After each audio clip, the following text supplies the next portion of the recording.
call. I want you to remember the 7 words. Now, I don't know how many words will be translated in Thai, but remember these 7 words in English. The God said, only those who are good may enter. Can you repeat it again?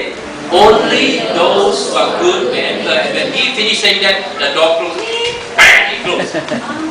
คราวนี้นะครับ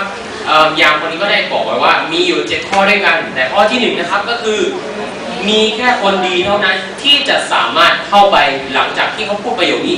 จบนะครับก็คือประตูเขาปิด So now the little girl discovered the secret. Oh, so easy. If only I'm good, if I do some good things, I will sure be able to enter this palace. You know? คราวนี้นะครับ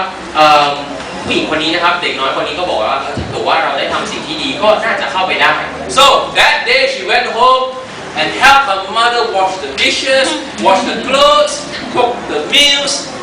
sweep the floor, and did all kind of nice things. And at the end of the day, the mother said, "Oh, very good, you're a very good girl." You know, she learned the word "good." คราวนี้นะครับก็เลยตัดสินใจว่าจะกลับไปที่บ้านครับแล้วก็ไปช่วยแม่ล้างจานซักผ้าแล้วก็ทำนู่นทำนี่แล้วตอนวันจบนะครับก็คือแม่ก็บอกว่าลูกทำได้ดีมากแล้วเขาได้ยินว่าดีมาก And that night when she slept, she was smiling from the left ear all the way to the right ear. She was happy, you know. She was very, very confident. Tomorrow I will be able to get into the palace. คราวนี้นะครับเด็กน้อยคนนี้เมื่อถึงเวลานอนเขาก็มีความสุขมากๆเพราะว่าเขารู้ว่าพรุ่งนี้เดี๋ยวเขาก็ต้องได้เข้าสู่ปราสาท Next day she climbed up to the mountain again. วันต่อไปนะครับเขาก็ได้ขึ้นไปที่ปราสาทแห่งนี้ Knocked at the door of the palace. แล้วก็เคาะประตูอีกครั้งหนึ่ง And the guard came out. What can I do for you, young lady? แต่คราวนี้ยามคนนี้ก็ออกมาอีกครั้งหนึงก็บอกว่ามีอะไรครับ Immediately she said, "Sir, I've been good. I've been good. My father said I'm good." แต่คราวนี้เขาก็บอกกับยามคนนี้ว่าอย่างที่ท่านบอกนะครับว่าเราต้องเป็นคนดีเมื่อวานเองเขาได้รับใช้แม่แล้วก็ได้ทำทุกอย่าง Oh, I did this, I did that, I did all these things, to get into the palace. Surely I'm good. My mother said I'm good. คราวนี้เขาบอกว่าเขาได้ทำทุกสิ่งทุกอย่างเพื่อเขาได้ทำสิ่งดีๆเพื่อที่จะได้เข้าสู่ปราสาทแห่งนี้ To the surprise of this little girl, the guard looked at her and said, "Only those who are good may enter." And the door closed. Bang! Closed again. แต่คราวนี้นะครับยามคนนี้ก็บอกอีกครั้งหนึ่งว่ามีแค่ผู้คนที่เป็นคนดีเท่านั้นที่จะสามารถเข้าได้ก็คือ7คำนี้ The นะครับ girl was surprised. Was I not good? My mom said I was good. แต่คราวนี้ประตูนั้นก็ปิดไปแล้วก็เขาก็ได้คิดเอาไว้ในใจนะครับว่าเขาสงสัยมากเลยว่าทำไมถึงยังไม่ดีพอเลย What does it mean to be good? มันมีความหมายว่าอะไรก็คือการเป็นคนดี Then she said, maybe to be good means to do good things, but not for your family, but someone else. คราวนี้เขาก็เลยคิดในใจว่าน่าจะเป็นสิ่งที่ดีก็คือการที่จะรับใช้ผู้อื่นนอกจากครอบครัวของตัวเอง So now there was an old lady in her village, and she went and helped this old lady who has got no children, help her to bring water from the well, cook food for her, sweep the floor, did all kind of nice things for the old lady. And at the end of the day, the old lady said, "You are a very good girl, no? Right?" คราวนี้เขาก็จำได้ว่ามีหญิงม่ายผู้หนึ่งนะครับที่อยู่ในหมู่บ้านของเขาเองเขาก็เลยไปหาหญิงม่ายคนนี้แล้วก็ได้ทำความสะอาดบ้านให้ได้ซักเสื้อผ้าได้ล้างจานให้ได้ทำทุกอย่างครับและเมื่อวันสิ้นสุดลงหญิงม่ายคนนี้ก็บอกว่าเธอเป็นเด็กที่ดี The มาก girl was very sure, "I have my passport now. I'm sure I have the passport to go to the palace now." แต่คราวนี้ครับเด็กน้อยคนนี้ก็มั่นใจว่าเดี๋ยววันพรุ่งนี้ก็ต้องได้เข้าชัวร์เลย Next day she went up and said, "Sir, I've been good. No, only my mother said I'm good. The old lady, I helped her so much to get into your palace. She told me I'm good too." คราวนี้นะครับเขาก็เลยได้ไปที่ปราสาทแห่งนี้อีกครั้งหนึ่งแล้วก็บอกว่าคราวนี้เขาไม่ใช่เป็นแค่เป็นลูกที่ดีของแม่นะครับแต่เขาเป็นคนดีของหมู่บ้านนี้ด้วยเพราะหญิงม่ายคนนี้บอกว่าเธอเป็นเด็กที่ดีมาก Only to be surprised that the God said the same 7 words. What are the 7 words again? All of you have become Russian gods now, huh? Alright? คราวนี้นะครับเขาก็ได้ยามคนนี้ก็ได้บอกอีกครั้งหนึ่งว่ามีแค่คนดีเท่านั้นที่จะสามารถเข้าสู่ปราสาทแห่งนี้ได้นะครับ What do you think happened to the door again? What happened to the แล้วต door? อนนี้เกิดอะไรขึ้นกับประตูครับ The door closed อี again. กรอบหนึ่งครับ She was really surprised. คราวนี้เขาก็เลยตกใจ My เป็น mother said I'm good. The old lady said I'm good, and yet this God still say only those who are good mentors. Something's wrong in his head. ตอนนี้เขาก็บอกอีกนะครับว่าทำไมแม่ของตัวของเขาเองนะครับก็บอกว่าเขาดีแล้วนี่นาทั้งที่หญิงม่ายคนนี้ก็บอกว่าเขาเป็นคนดีแล้วนี่นาทำไมผู้ชายยามคนนี้ไม่คิดว่าเขาดีพอหรือเขาสงสัยเขาต้องมีอะไร Suddenly she said, maybe I don't quite understand good. Maybe to be good means to do something that involves sacrifice. I must do something sacrificial, you know, that has a bit of pain, that I have to give up this and give up that, you know. คราวนี้เขาบอกนะครับว่าถ้า เป็นคนดีเนี่ยบางทีก็อาจจะต้องเป็น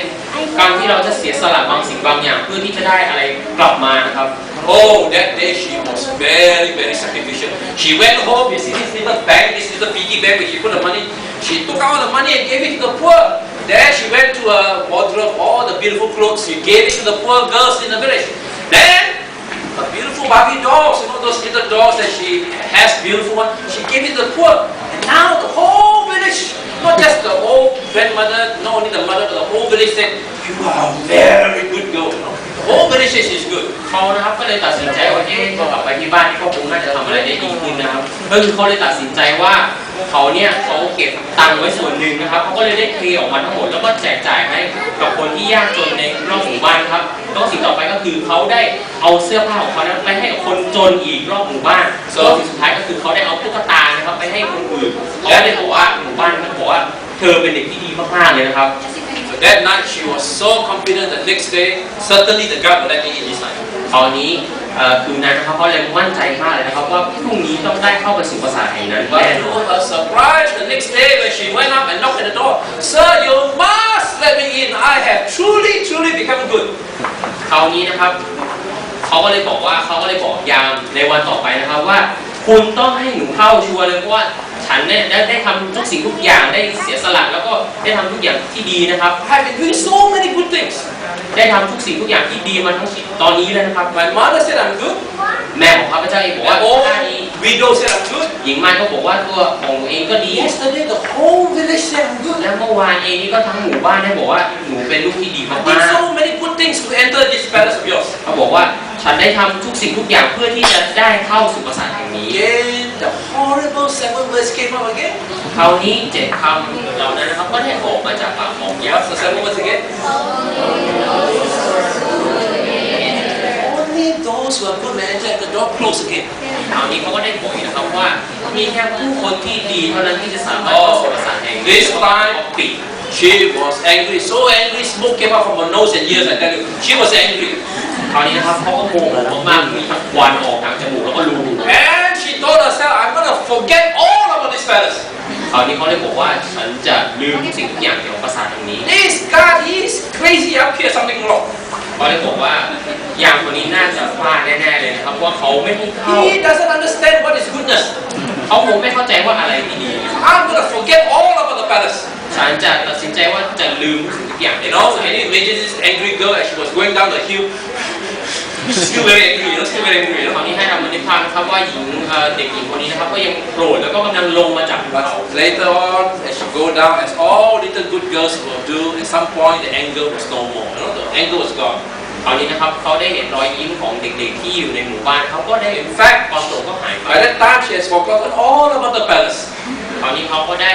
ลืมทุกสิ่งทุกอย่างที่เกี่ยวกับ Forgot all about the horrible God, you know. แล้วก็ได้ลืมว่ายามคนนั้นเป็นคนที่ใจร้าย And what the God said, you know, only those who are good at that. He forgot about that. แล้วก็เขาได้ลืมในสิ่งที่ยามได้บอกไว้นะครับ Because at that point something strange happened.